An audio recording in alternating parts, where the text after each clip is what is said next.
Dear student, मैं सागर, आप लोग आपके अपने इस यूट्यूब चैनल आईसीएस क्लास पे स्वागत है।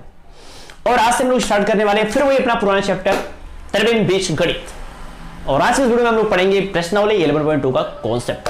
और बाकी जो हमारा मैथ का सीरीज वाला वीडियो चल रहा है वो चलता रहेगा, एक दो दिन पे मैं उस वीडियो को देता रहूंगा, ठीक है, क्योंकि वो सारे वीडियो भी देना बहुत जरूरी है, लेकिन वो रोज देना जरूरी नहीं है, ठीक है, इसलिए मैं एक दिन गैप करके उस वीडियो को देता रहूंगा। बाकी ये वीडियो मैं रोज देता रहूंगा, ठीक है। तो आज के वीडियो में हम लोग कवर करेंगे 11.2 का जो कॉन्सेप्ट है, उस कॉन्सेप्ट को अच्छे से क्लियर करेंगे। उसके बाद फिर हम लोग पढ़ेंगे प्रश्नावली 11.2 को। देखो यार, अगर मैं प्रश्नावली 11.2 को पहले पढ़ा दूं, कॉन्सेप्ट को ना पढ़ाऊं, तो आपको प्रश्नावली 11.2 अच्छे समझ में नहीं आएगा, क्योंकि प्रश्नावली 11.2 है वो थोड़ा डिफिकल्ट प्रश्नावली है, ठीक है। तो पहले कॉन्सेप्ट को क्लियर करेंगे, फिर चलेंगे हम लोग प्रश्नावली ऊपर, ठीक है। तो यार, अगर आपने प्रश्नावली 11.1 की वीडियो नहीं देखे हैं, अगर आप उसको देखना चाहते हैं तो सिंपली आप हमारे प्लेलिस्ट में जा सकते हैं। हमारे प्लेलिस्ट पर तरबेन बीज गणित के नाम से एक प्लेलिस्ट है, वहां पे उसके सारे वीडियो क्रम से, सारे वीडियो के एक ही वीडियो बनाई है, तो एक वीडियो क्रम से वहां पर अवेलेबल है, आप जाकर वहां से उसकी पढ़ाई कर सकते हो, ठीक है।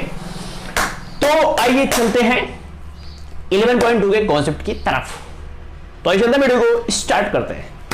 देखो यार, मैं आपको बताऊं कि हम लोगों ने इसके जस्ट पहले पढ़ा है वेक्टर, और वेक्टर में हम लोगों ने एक चीज पढ़ा था कि अगर कोई दो वेक्टर दिया हुआ है या अगर कोई दो वेक्टर संरेख है, तो उसके लिए मैंने एक कंडीशन बताया था। अगर आपको वो कंडीशन समझ में आ गया होगा तो फिर आप वहां से इसको रिलेट कर पाओगे। और मैंने आपको पहले बताया कि अगर आप पढ़ना चाहते हो तरबेन बीज गणित, तो आपको वेक्टर आना बहुत ही मस्त है यार। अगर आपको वेक्टर नहीं आ रहा है तो जाओ, हमने वेक्टर का सारा वीडियो बना के रख दिया है, तो आप जाओ वेक्टर पहले अच्छे से पढ़ लो, क्योंकि वेक्टर को अच्छे से बिना पढ़े आप जो तरबेन बीज गणित है उसको आप अच्छी तरीके से नहीं पढ़ सकते हो, ठीक है। तो चलो फिर से एक बार उसको पकड़ के लेके आते हैं, फिर उसको समझाते हैं, फिर यहाँ पे चलते हैं। देखो यार, हम लोगों ने पढ़ा था कि अगर कोई दो वेक्टर है, जैसे मान लो ये एक वेक्टर है जिसका नाम है वेक्टर ये, और ये एक वेक्टर और है जिसका नाम है बी वेक्टर, ठीक है। तो अगर कोई दो वेक्टर, चाहे वो संरेख हो चाहे वो समांतर हो, क्योंकि हम लोगों ने पीछे पढ़ के आया कि अगर कोई दो वेक्टर संरेख है तो संरेख का मतलब होता है कि या तो वो एक ही रेखा पर हो या तो ये वो क्या हो, समांतर हो, ठीक है। तो चाहे संरेख होगा तब भी आप ये कंडीशन लगा सकते हो जो मैं बताने जा रहा हूं, या अगर समांतर में दो रेखाएं हैं तब भी आप ये कंडीशन लगा सकते हो। कंडीशन क्या था कि जैसे मान लो ये एक वेक्टर है, ये वेक्टर ये है, अगर इस वेक्टर में आप किसी भी संख्या से मल्टीप्लाई कर दोगे तो हमको ये इसके समांतर एक वेक्टर हमको मिल जाएगा, यानी इसी के संरेख एक वेक्टर हमको मिल जाएगा।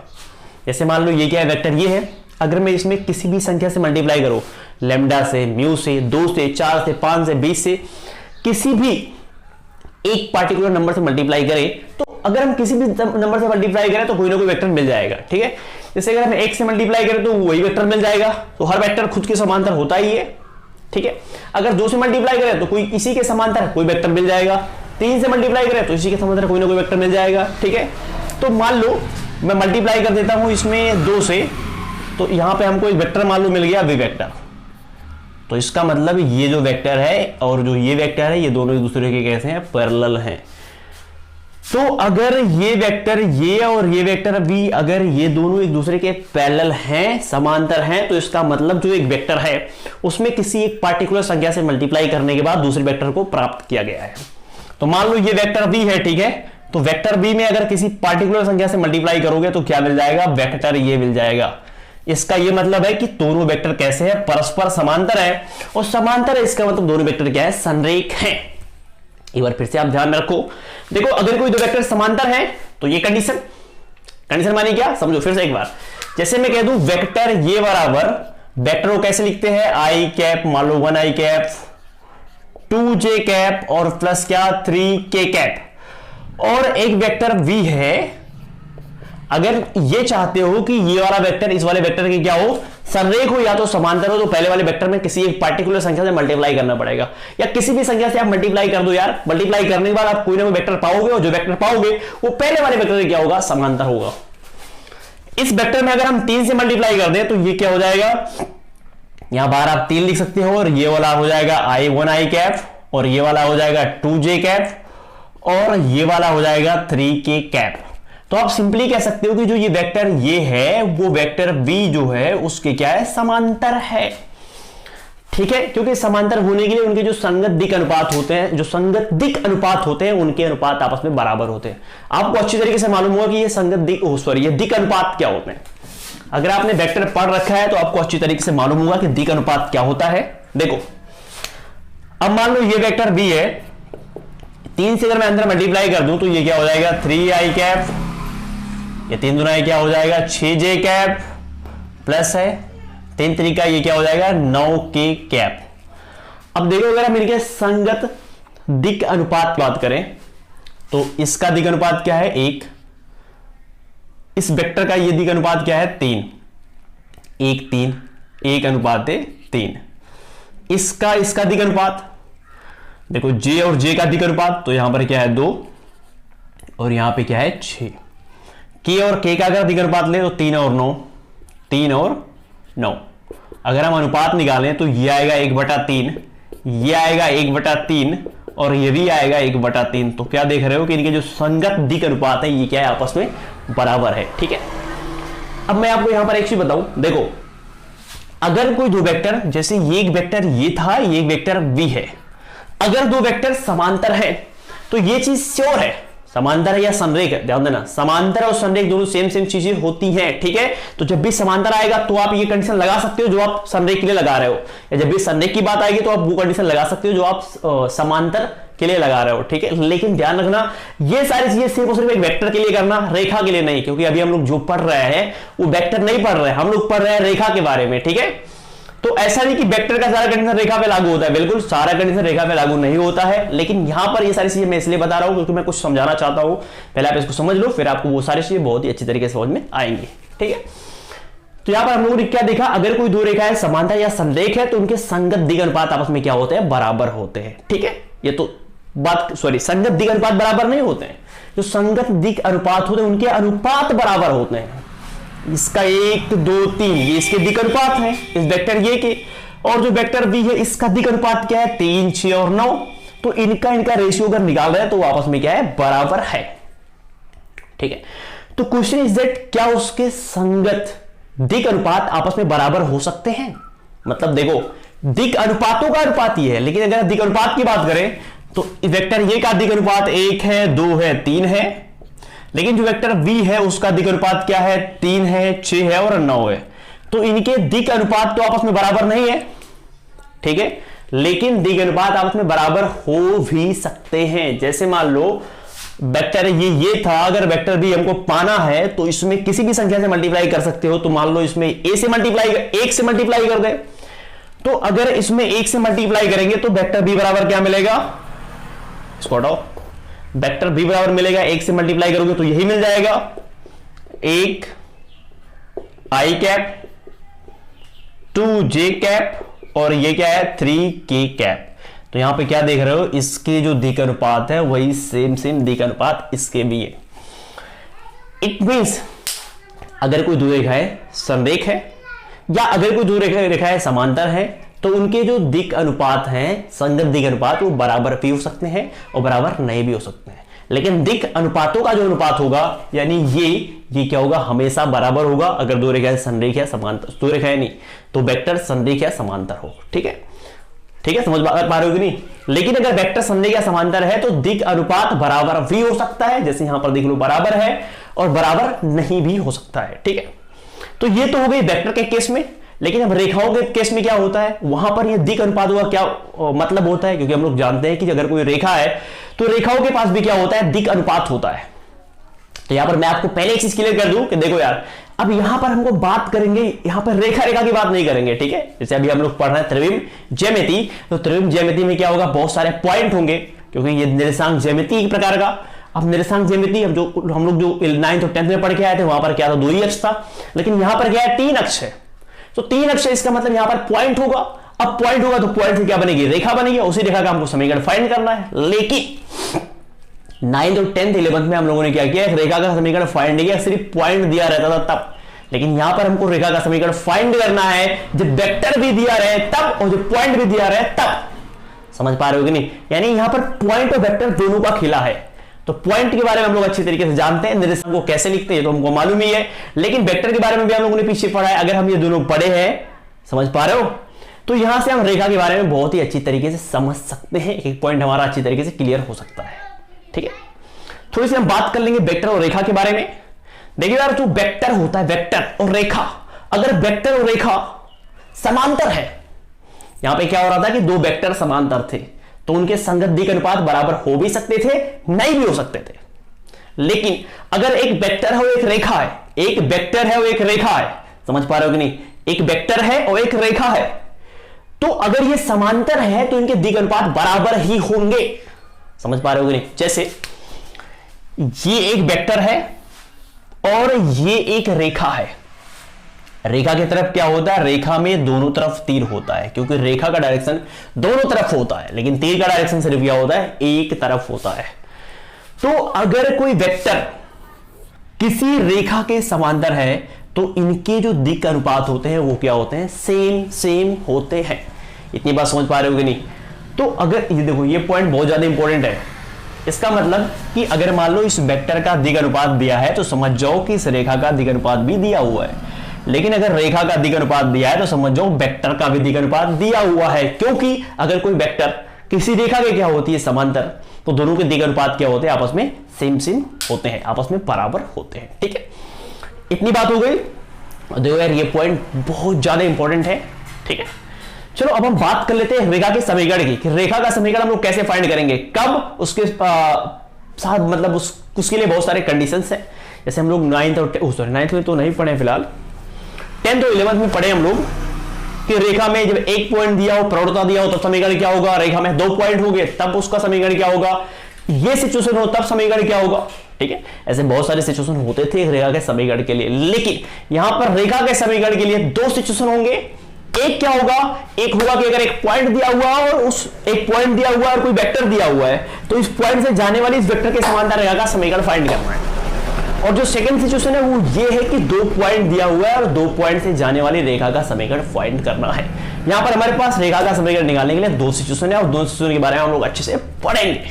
ठीक है, लेकिन यार मैं आपको यहां पर एक चीज बता दूं कि जो रेखा का समीकरण होता है, यहां पर स्पेशली इस त्रिविम ज्यामिति में जो रेखा का समीकरण होता है उसके 2 फॉर्म होते हैं। एक क्या फॉर्म होता है? एक फॉर्म मतलब रूप होता है। एक क्या रूप होता है? एक होता है सदिश रूप, दूसरा होता है कार्तीय रूप। तो यहां पर जो रेखा मिलेगा उस रेखा का हमको समीकरण निकालना रहेगा सदिश रूप में और कार्तीय रूप में। अब क्वेश्चन कैसा कह रहा है डिपेंड करता है उस पर। अगर क्वेश्चन कह रहा है कि रेखा का सदिश समीकरण ज्ञात करो तो उस रेखा का सदिश समीकरण निकालना है।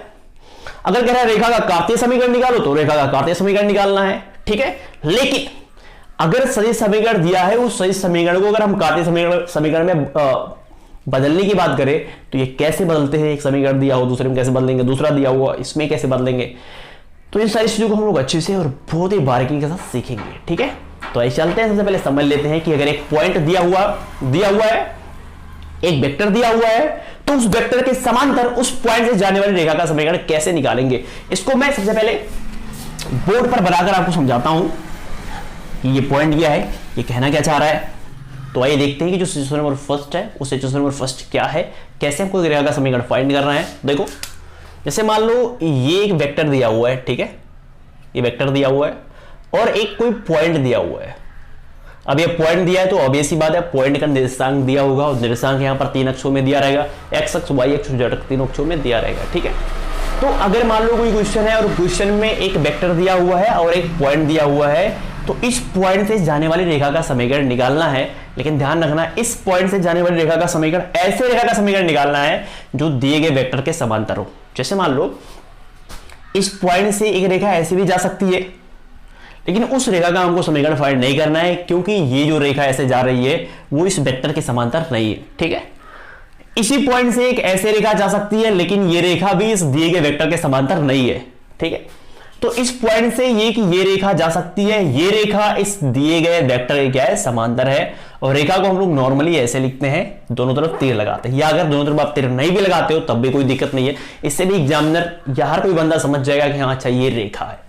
ठीक है, तो रेखा में आप चाहो तो दोनों तरफ तीर लगा सकते हो, अगर आप चाहो तो नहीं भी लगा सकते हो, कोई भी दिक्कत नहीं है। ठीक है, तो यहां पर क्या था, जो पहली सिचुएशन है कि एक पॉइंट है, एक पॉइंट से जाने वाली रेखा का समीकरण निकालना है, लेकिन उस रेखा का समीकरण निकालना है जो किसी दिए गए वेक्टर के क्या हो, समांतर हो। इट मींस हमारे पास देखो एक पॉइंट है, इस पॉइंट से ये रेखा जा रही है, इस रेखा का समीकरण निकालना है और ये रेखा एक वेक्टर दिया हुआ उस दिए गए वेक्टर क्या है, समांतर भी है। तो अगर ये वेक्टर है तो वेक्टर की वैल्यू दिया रहेगा सवाल में, समझो पहले ध्यान से। अगर आप कोई क्वेश्चन लगा रहे हो, क्वेश्चन में ऐसा बोल रहा है कि एक पॉइंट से जाने वाली रेखा का समीकरण निकालो जो किसी दिए गए वेक्टर के समांतर हो, तो यहां पर जो वेक्टर की बात करेगा उस वेक्टर का वो वैल्यू दे देगा कि अच्छा ये वेक्टर ये है। तो मान लो ये वेक्टर v है, ठीक है, और वेक्टर v की जो वैल्यू है वो है a i cap, b j cap और c k कैप। अब मैं आपको यहां पर एक चीज बताऊं कि ये v और ये v दोनों सेम v नहीं है। अरे यहां पर आप कुछ भी कर सकते हो, M N P A B, जो भी हाथी घोड़ा, यहां पर आप जो चाहो वो कर सकते हो। बस a और v और ये जो c है ये क्या है, दिक् अनुपात है। हम थोड़ा डाउट हमारे अंदर पैदा होता है कि अच्छा यार यही भी ये भी है, क्योंकि मैंने आपको वेक्टर में बताया था कि वेक्टर v का अगर परिमाण निकालोगे तो क्या मिलेगा, v मिलेगा। तो आप ऐसा भी सोच सकते हो यार कि हो सकता है कि ये वाला जो है इसी का परिमाण हो, पर ऐसा कुछ भी नहीं है। यहां पर आप कुछ भी कर सकते हो, यम भी कर सकते हो, यन भी कर सकते हो, पर हमारे किताब में यहां पर वेक्टर v इसको माना गया है। वेक्टर v इसलिए माना गया है क्योंकि ये कंफर्टेबल हो जाता है समझने के लिए, ठीक है। वैसे आप वेक्टर यन भी मान सकते हो, वेक्टर यब भी मान सकते हो, कोई भी दिक्कत नहीं, आप पूरी तरीके से फ्री हो, ठीक है।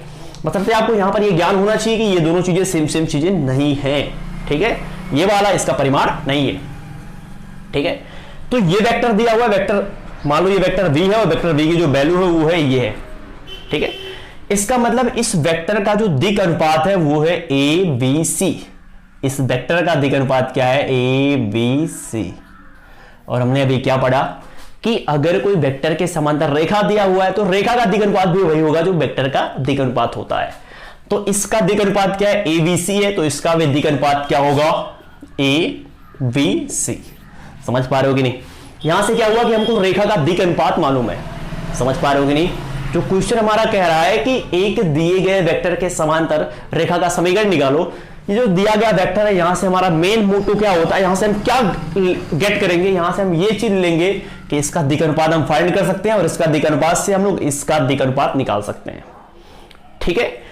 या अगर इसका दिक् अनुपात मालूम है तो यहां से हम लोग इसका दिक् अनुपात निकाल सकते हैं और इसका दिक् अनुपात अगर निकल गया तो इसका वेक्टर भी निकल जाएगा, क्योंकि हम लोग जानते हैं दिक् अनुपात से वेक्टर निकाल सकते हो, वेक्टर से दिक् अनुपात बना सकते हो।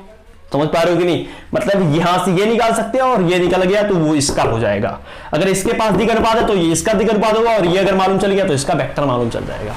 इतनी बात समझ पा रहे हो ना, बिल्कुल। अब मान लो ये एक पॉइंट दिया हुआ है, इस पॉइंट में कुछ निर्देशांक मान लो हमारे किताब में दिया है 2 3 4 जो मन में आए वो दिया है, तो कोई ना कोई पॉइंट होगा। और मान लेते हैं कि जो वो पॉइंट है वो है x1 कामा y1 कामा z1। ये पॉइंट दिया हुआ है, ये पॉइंट दिया है, ये एक वेक्टर का समीकरण दिया हुआ है जो इसके समांतर है, इसी रेखा का समीकरण निकालना है। तो समीकरण मैंने अभी जस्ट आपको बताया कि समीकरण के दो फॉर्म है, एक है सदिश रूप, एक सदिश समीकरण और दूसरा है कार्तीय समीकरण, ठीक है। तो पहले हम लोग बात करेंगे सदिश समीकरण की, क्योंकि जब तक यार सदिश समीकरण निकलेगा नहीं ना तब तक कार्तीय समीकरण नहीं निकलेगा। तो पहले हम लोग सदिश समीकरण निकालेंगे और सदिश समीकरण निकालने के बाद हम लोग निकालेंगे क्या, कार्तीय समीकरण। पहुंच जाओ। देखो अगर यहां पर यार पॉइंट दिया हुआ है तो ऑब्वियस सी बात है यहां पर एक चतुर्थांश होगा, क्योंकि अगर पॉइंट की बात आई तो ऑब्वियस सी बात है यार चतुर्थांश होगा। तो मान लो यहां पर एक चतुर्थांश है, ठीक है, ऐसे ए देखो ये x अक्ष है, ये y अक्ष है और ये मान लो z अक्ष, ये x अक्ष y अक्ष और ये क्या है z अक्ष है, ठीक है। अब देखो ध्यान से, पॉइंट दिया हुआ है, रेखा का समीकरण, रेखा वेक्टर की वैल्यू दिया हुआ है, ठीक है। इस रेखा का समीकरण निकालना है, तो इस रेखा का अगर समीकरण निकालना चाह रहे हो तो हमेशा जिस भी रेखा का समीकरण निकालना है उसी रेखा पर एक अपने आप से एक पॉइंट मान लेना है। जैसे वृत्त का समीकरण निकालते हो, आप किसी का भी समीकरण निकालते हो तो वहां पर एक एक्स वाई पहले से एडवांस पड़ा होता है कि नहीं। जैसे अभी तक आप 11th में 10th में आप रेखा का समीकरण निकालते थे तो रेखा के हर समीकरण में एक्स और वाई अपने आप रहता था। एक्स वाई अपने आप इसलिए रहता था क्योंकि रेखा पर पहले एक पॉइंट मान लिया गया था, एक्स और वाई खुद से हम लोग मान लिए थे। तो ऐसे यहां पर भी एक पॉइंट खुद से मानना पड़ेगा, और जब भी रेखा या किसी भी चीज का समीकरण निकालते हो तो एक पॉइंट खुद से मानना पड़ता है। तो मान लो ये वाली जो पॉइंट पहले से दी हुई थी, मान लो ये पॉइंट ये थी, यहां पर हमने एक पॉइंट खुद से मान लिया, इस पॉइंट की वैल्यू मान लो क्या है, P है, ठीक है। तो इस पॉइंट की अगर वैल्यू P है तो इसका निर्देशांक कुछ ना कुछ दिया होगा। तो मान लो इसका जो निर्देशांक है, देखो ये x1 y1 z1 है, इसका ये मतलब है कि x1 y1 z1 मतलब ये वैल्यू आपकी किताब में दी रही होगी। x1 y1 z1 मतलब कोई संख्या जो 2 4 5 10 12 20, समझ पा रहे हो कि नहीं, इसलिए उसका नाम किया गया x1 y1 z1, ठीक। लेकिन यहां पर इसका हम नाम कर रहे हैं x y और z। x y z का मतलब जो हमारा समीकरण आएगा उसमें x y z पहले से अवेलेबल रहेगा। समझ पा रहे हो कि नहीं? समझ पा रहे हो कि नहीं? जैसे यार रेखा का समीकरण जब निकालते थे 11th में, तो वहां पर किसी भी रेखा का समीकरण ले लो, देखो उसमें एक्स वाई है कि नहीं है, तो एक्स वाई वही एक्स वाई होता था जो हम लोग अपने इच्छा अनुसार मानते थे।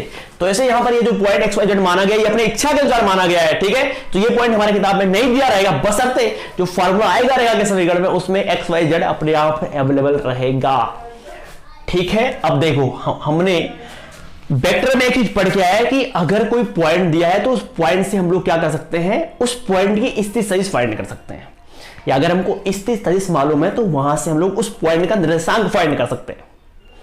क्लियर हो रहा है कि नहीं? क्या कि अगर हमको किसी पॉइंट का निर्देशांक दिया हुआ है तो वहां से हम लोग फाइंड कर सकते हैं स्थिति सदिश, लेकिन अगर हमको किसी पॉइंट की स्थिति सदिश मालूम है तो वहां से हम लोग निर्देशांक को फाइंड कर सकते हैं। देखो इसका निर्देशांक मालूम है, इसका भी निर्देशांक मालूम है, ये पॉइंट ये है, तो इस पॉइंट की कुछ स्थिति सदिश होगी और स्थिति सदिश निकालने के लिए उसको मूल बिंदु से मिलाते हैं, तो मिला दो। अब मान लो ये वाला जो पॉइंट है इसकी जो स्थिति सदिश है वो है क्या, स्मॉल ए, ये क्या है, पॉइंट पी है। इस पॉइंट की स्थिति सदिश मान लो आप क्या, स्मॉल आर, ये चीज हमेशा ध्यान दिए रहे ना। वेक्टर ये क्या है, वेक्टर ये उस पॉइंट की स्थिति सदिश है जो पॉइंट हमको किताब में दिया गया है। समझ पा रहे हो कि नहीं? जो पॉइंट दिया गया था पहले से, उस पॉइंट का ये जो वेक्टर ये है वो स्थिति सदिश है, और जो वेक्टर आर क्या है, जो हमने अपने इच्छा के अनुसार एक पॉइंट माना था, उस पॉइंट की स्थिति सदिश क्या है, वेक्टर स्मॉल आर है। लेकिन जो ये वेक्टर बी है, ये समझ जाना कि जो रेखा है उस रेखा का समांतर वेक्टर है, ये रेखा है इसके समांतर वेक्टर है। एबीसी क्या है, उस वेक्टर के दिक् अनुपात, इसलिए रेखा का भी दिक् अनुपात है, ठीक है। अब देखो यार, इतनी बात समझ पा रहे हो कि नहीं? यहां पर खेला किसका है, वेक्टर ये का, वेक्टर आर का, वेक्टर पी का। वेक्टर आर दिए हुए पॉइंट का स्थिति सदिश, वेक्टर जो ये है वो दिए हुए पॉइंट का स्थिति सदिश है। वेक्टर जो आर है वो जो पॉइंट हमने माना है उस पॉइंट का स्थिति सदिश है, और जो वेक्टर बी है वो जो वेक्टर दिया हुआ था किताब में वो वाला वेक्टर है, ठीक है। तो अगर हम बात करेंगे रेखा के सदिश समीकरण की, तो वहां पर ये तीनों लोग अपना जलवा दिखाएंगे, मतलब इन तीनों का जो रहेगा मेन फोकस रहेगा उस फार्मूले में। लेकिन अगर हम उसके कार्तीय रूप की बात करें तो कार्तीय रूप में जो उनका मेन फोकस रहेगा वो रहेगा इस पॉइंट पर, इस पॉइंट पर और इनके दिक् अनुपात पर। समझ पा रहे हो कि नहीं? फिर से एक बार देखो, क्या कि अगर हम सदिश समीकरण की बात करेंगे तो वहां पर जितने भी सदिश वाले बंदे होंगे उनका वहां पे पकड़ होगा, सारा जो फोकस होगा वो उन्हीं का होगा, मतलब उसमें वही लोग विद्यमान होंगे। लेकिन अगर उसके हम कार्तीय रूप की बात करें तो कार्तीय रूप में वो सारे जो निर्देशांक दिए होते हैं वो निर्देशांक उसमें विद्यमान होंगे, और ये जो दिक् अनुपात दिए वो दिक् अनुपात विद्यमान होंगे, मतलब 1 2 3 ये विद्यमान होंगे कार्तीय रूप में, लेकिन ये विद्यमान होंगे उसके सदिश रूप में, ठीक है। तो सबसे पहले आइए फाइंड कर लेते हैं उसके सदिश रूप का समीकरण क्या होता है। तो देखो यार, ध्यान से देखना, यहां पर अगर हम बात करें ये वेक्टर एपी की, देखो अभी अगर हम वेक्टर एपी की बात करें तो ये वेक्टर एपी कोई रेखा नहीं है। अरे रेखा तो ये है यार, अगर मैं कहूं रेखा एपी तो बात समझ में आ रही है, लेकिन मैं कह रहा हूं वेक्टर एपी, समझ पा रहे हो? रेखा और वेक्टर में फर्क होता है। मैं क्या बात कर रहा हूं, मैं कह रहा हूं वेक्टर एपी। अगर मैं देखो ये रेखा अगर इस वेक्टर के समांतर है तो ऑब्वियस सी बात है, अगर इस रेखा पे हमें एक वेक्टर मान लिए हैं तो ये वेक्टर इस वेक्टर के क्या होगा, समांतर होगा। और अगर एक वेक्टर दूसरे वेक्टर के समांतर है, अगर एक वेक्टर दूसरे वेक्टर के समांतर है तो क्या होगा, या तो संरेख होगा या तो समांतर होगा। तो उसके लिए एक कंडीशन होता है जो मैंने आपको स्टार्टिंग में बताया है। क्या बताया है कि जो एक वेक्टर है उस वेक्टर में किसी पार्टिकुलर संख्या से मल्टीप्लाई कर दो, किसी भी संख्या से मल्टीप्लाई कर दो तो उसका समांतर वाला वेक्टर है वो हमको फाइंड हो जाएगा। तो मान लो ये वेक्टर बी है और वेक्टर बी में किसी पार्टिकुलर संख्या से मल्टीप्लाई किया गया, मान लो लैम्डा से मल्टीप्लाई किया गया, तो लैम्डा से मल्टीप्लाई करने के फलस्वरूप ये जो वेक्टर एपी है वो वेक्टर एपी की प्राप्ति हमको हुई है। इतनी बात आपको समझ में आ रही है ना? तो यार आई होप कि आपको इतनी बातें बहुत अच्छी तरीके से समझ में आ रही होंगी, ठीक है। नहीं समझ में आ रही है तो नीचे कमेंट बॉक्स में कमेंट करो यार, भर दो कमेंट बॉक्स तुम ही लोग है, ठीक है। तो जो मन में है उसमें लिखो कि सर नहीं समझ में आ रहा है, समझ में आ रहा है, ठीक है। तो ये vector AP is equal to lambda, vector क्या है, बी है, ठीक है। चलो इसके बाद आगे देखते हैं। देखो यार ये वेक्टर AP है और मैंने आपको बताया कि ये रेखाखंड वेक्टर है। अगर आपने वेक्टर पढ़ा होगा तो आपको अच्छी तरीके से मालूम होगा कि AP जो वेक्टर है वो रेखाखंड वेक्टर है और रेखाखंड वेक्टर से हम लोग सदिश वेक्टर को फाइंड कर सकते हैं। कैसे? तो इसकी जो वैल्यू है वो हो जाएगी OP vector minus OA vector बराबर क्या? Lambda P vector. ठीक है, अब देखो यार जो OP वेक्टर है ना, OP वेक्टर, इसकी वैल्यू क्या होगी? तो वेक्टर R होगी। OP वेक्टर की वैल्यू क्या होगी? वेक्टर R होगी माइनस OA वेक्टर की वैल्यू क्या है? A vector. ये क्या है? लैम्डा B वेक्टर, तो यहां पे हो जाएगा लैम्डा B वेक्टर। ठीक है, फिर यहां से क्या हो जाएगा? R वेक्टर बराबर ये चीज जाएगी उधर, तो ये हो जाएगा A वेक्टर प्लस ये हो जाएगा लैम्डा B वेक्टर और ये आ गया रेखा का स्थित सदिश, यानी रेखा का सदिश समीकरण। ठीक है, ये किस रेखा का सदिश समीकरण है? ये उस रेखा का सदिश समीकरण है जिसका एक पॉइंट दिया हुआ था और एक वेक्टर दिया हुआ था उसी के समांतर। तो किसी वेक्टर के समांतर जिस पे एक पॉइंट दिया हो, एक पॉइंट दिया रहे, उस जगह में रेखा का समीकरण निकालना है जिसके समांतर एक वेक्टर दिया हो। ठीक है, तो वो ये जो समीकरण आपको दिख रहा है, ये सदिश समीकरण, वो उसी रेखा का सदिश समीकरण है। ठीक है, अब मान लो कि ये समीकरण आपको मालूम होगा कि vector R equal to vector ये प्लस लैम्डा B वेक्टर, जहां पे आपको मालूम है R वेक्टर क्या है, A वेक्टर क्या है और B वेक्टर क्या है। ठीक है, बाकी लैम्डा एक संख्या है। तो क्वेश्चन इज दैट कि मान लो सवाल आया तो सवाल कैसे पूछेगा और आप इसको कैसे लगाओगे यार? तो देखो सिंपल सी बात है, वेक्टर ये आप फाइंड कर सकते हो। कैसे फाइंड कर सकते हो? सवाल में अगर मान लो रेखा पर कोई पॉइंट का इसी सदिश दिया हुआ है, इसी ये रेखा है तो रेखा पर एक पॉइंट है और इस पॉइंट की अगर इसी सदिश पहले से दी हुई है तो समझ जाओ वो A वेक्टर है, यहीं पे उठा के लाके रख देना। बाकी V वेक्टर की वैल्यू तो सवाल में देगा पहले से। कैसे देगा? तो यार देखो ये V वेक्टर की वैल्यू दिया हुआ है, एक वेक्टर दिया रहेगा पहले से, तो जो वेक्टर दिया रहेगा उसको यहां पर रख देना। बाकी लैम्डा मतलब लैम्डा को ऐसे रहने देना। ठीक है, और लैम्डा का इसमें मल्टीप्लाई कर देना। फिर ये वेक्टर है तो लैम्डा का मल्टीप्लाई करोगे तो ये एक वेक्टर मिल जाएगा, वेक्टर ये भी एक मिल जाएगा। अब दो वेक्टर को कैसे जोड़ते हैं आपको अच्छी तरीके से मालूम है, अगर आपने वेक्टर को अच्छे तरीके से पढ़ा है तो। ठीक है, दो वेक्टर को कैसे जोड़ते हैं फिर जोड़ देना, उसके बाद जो भी आएगा वो हो जाएगा रेखा का सदिश समीकरण। इतनी बात समझ पा रहे हो कि नहीं? तो बिल्कुल आपको इतनी बात अच्छी तरीके से समझ में आ रही होगी। तो ये रहा रेखा का सदिश समीकरण। ठीक है, समझ पा रहे हो कि नहीं? ध्यान देना। लेकिन देखो अगर सवाल में पॉइंट दिया हुआ है, निर्देशांक दिया हुआ है, तो यहां से भी आप क्या कर सकते हो? इस पॉइंट की स्थित सदिश यानी ये वेक्टर को फाइंड कर सकते हो। हर हाल में आपको ये काम करना पड़ेगा। ठीक है, कि इस पॉइंट की स्थिति से आपको फाइंड करनी होगी। ठीक है, सेकेंड काम, ये V वेक्टर की वैल्यू आपको फाइंड करनी होगी। V वेक्टर की वैल्यू ऐसे अधिकांश केस में दिया होता है, लेकिन सपोज करो अगर नहीं दिया है तो कैसे आप निकालोगे? तो नहीं दिया है तो जो ये रेखा है, इस रेखा का दिक् अनुपात दिया होगा। इस रेखा का दिक् अनुपात दिया है तो समझ जाओ कि वेक्टर का दिक् अनुपात दिया हुआ है। अगर वेक्टर का दिक् अनुपात दिया है तो समझ जाओ कि यहां से हम वेक्टर को फाइंड कर सकते हैं, और वेक्टर जो फाइंड करोगे यहीं पे लाकर रख के इसको हल कर देना, उसके बाद जो भी आएगा वो हो जाएगा आंसर। चलो ठीक है, अगर आपको ये चीज समझ में आ रही है तो अच्छी बात है, और नहीं समझ में आ रही है तब भी कोई दिक्कत नहीं यार, क्योंकि मैं प्रश्नावली को पूरा एक करके लगवाने वाला हूं। ठीक है, तो यहां नहीं समझ में आएगा तो वहां तो समझ में आएगा ही आएगा। ठीक, तो ये रहा सदिश स्वरूप। अब चलते हैं सदिश समीकरण, ये रहा। अब चलते हैं हम लोग कार्तीय समीकरण पर। तो कार्तीय समीकरण का वैसे फार्मूला होता है, लेकिन फार्मूला आता कैसे, यही से हम लोग प्रूव कर देते हैं अच्छे से। ठीक है, तो यहां से प्रूव कर लेते हैं। और हाँ, एक चीज, कभी कभी क्या होता है, एक रेखा दिया होता है, रेखा का सदिश समीकरण दिया होता है और कहता है इस सदिश समीकरण को कार्तीय समीकरण में बदलो। कैसे बदलोगे?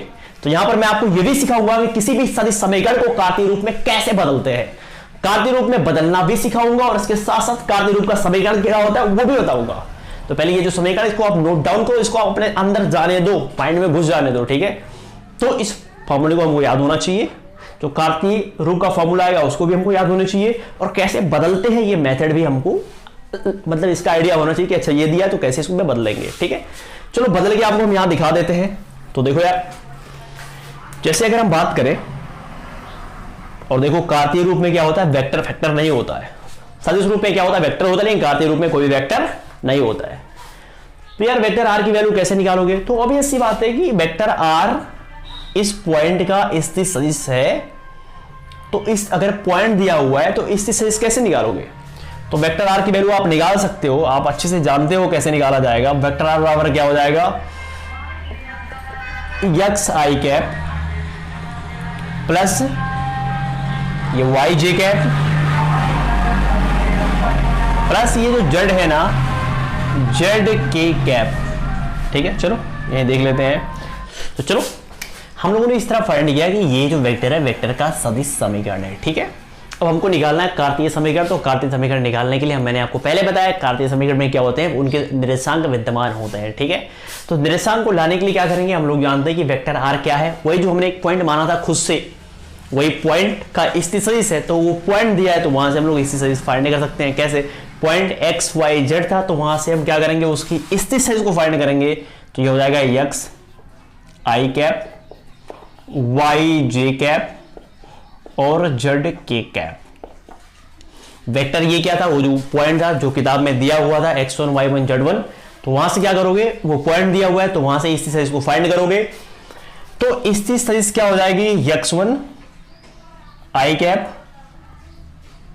y1 जे कैप और z1 के कैप प्लस ये लेमडा है तो यहां पर लेमडा कर दोगे। बाकी बी वेक्टर की वैल्यू तो दिया हुआ था A I cap plus B J cap plus C के कैप। यहां पर लिखो A I cap plus B J cap और प्लस क्या, सी के कैप। इसके बाद क्या हो जाएगा, ये हो जाएगा एक्स आई कैप, ये हो जाएगा वाई जे कैप और ये हो जाएगा जेड के कैप।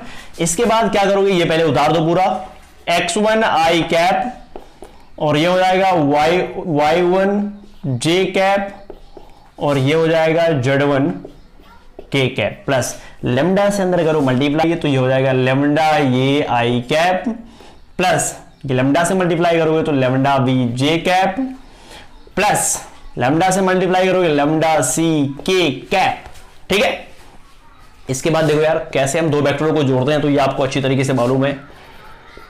x1 x आई कैप y जे कैप और z के कैप। फिर क्या करना है आपको, देखो ये आई कैप है ना, आई कैप को आई कैप के साथ जोड़ लेना है।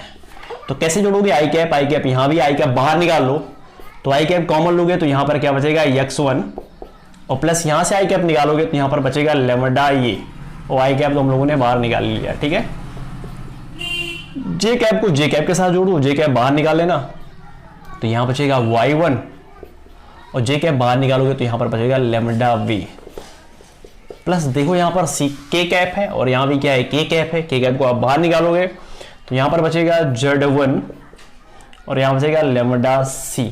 ठीक है, इसके बाद क्या करोगे, तो पीछे हम लोगों ने पढ़े क्या है कि अगर कोई तो वेक्टर, एक वेक्टर इधर दिया हुआ है, एक वेक्टर इधर दिया हुआ है, बीच में बराबर लगा हुआ है, तो क्या करेंगे, हम दोनों वेक्टरों को कंपेयर कर देंगे। एक वेक्टर ये है, बीच में बराबर लगा है, कंपेयर करेंगे। कैसे कंपेयर करते हैं, तो कहेंगे दोनों पक्षों की तुलना करने पर, और तुलना करोगे तो देखो यहां पर आई कैप है ना, यहां भी आई कैप है, तो इसका मतलब ये जो बगल वाला है ये पूरा ये वाला हो जाएगा, यानी x बराबर क्या हो जाएगा, x बराबर ये पूरा यानी x1 प्लस लेमडा ये। ठीक है, कि जे कैप है और ये भी क्या है, यहां पर जे कैप था लिखा नहीं, यहां के कैप था लिखा नहीं, जे कैप यहां पर जे कैप। तो ये जो पूरा है ये पूरा y के बराबर हो जाएगा, y बराबर y1 प्लस लेमडा बी। के कैप यहां पर है, के कैप यहां पर है, तो ये पूरा इसके बराबर हो जाएगा। z बराबर क्या हो जाएगा, z बराबर z1 प्लस लेमडा सी। इसके बाद क्या करना है यार, यहां से लेमडा की वैल्यू सिंपली फाइंड करनी है। लेमडा की वैल्यू फाइंड करने के लिए इसको इधर लेके आओ, x माइनस x1 बराबर लेमडा ये, और लेमडा बराबर यहां से क्या हो जाएगा, x माइनस x1 बटा a, और यहां से लेमडा की वैल्यू फाइंड करोगे तो क्या हो जाएगा, y माइनस y1 बटा b, और यहां से लेमडा की वैल्यू फाइंड करोगे तो क्या हो जाएगा, z माइनस z1 बटा c। ठीक है, देख पा रहे हो ना, लेमडा की वैल्यू ये भी पूरा है, लेमडा की वैल्यू वही पूरा ये भी है, और लेमडा की वैल्यू वही पूरा क्या है, ये भी है। तो लेमडा बराबर जब सब है तो इसका मतलब ये चीज और ये चीज और ये चीज आपस में क्या होगी, बराबर होगी। तो इस चीज को यहां पर उतारो, x माइनस x1, या इसको मान सकते हो ना समीकरण नंबर फर्स्ट, समीकरण नंबर सेकंड, समीकरण नंबर थर्ड, और यहां पे आप लिख सकते हो समीकरण नंबर 1, 2 और 3 से। तो ये तीनों आपस में क्या हो जाएंगे, बराबर x1 अपान x माइनस x1 बटा a, बराबर ये क्या है y माइनस y1 बटा v, और ये क्या है, ये है z माइनस z1 बटा क्या c। देख पा रहे हो? और ये है रेखा का कार्तीय समीकरण, और ये है रेखा का सदिश समीकरण। ठीक है, इस समीकरण को कैसे सॉल्व करोगे आपको मैंने अच्छी तरीके से समझा दिया है कि समीकरण को कैसे सॉल्व किया जाता है। लेकिन इस समीकरण को कैसे सॉल्व करोगे, मतलब अगर पूछेगा सवाल में कि कार्तीय समीकरण निकालो तो कैसे आप निकालोगे, तो सिंपली कुछ नहीं करना यार।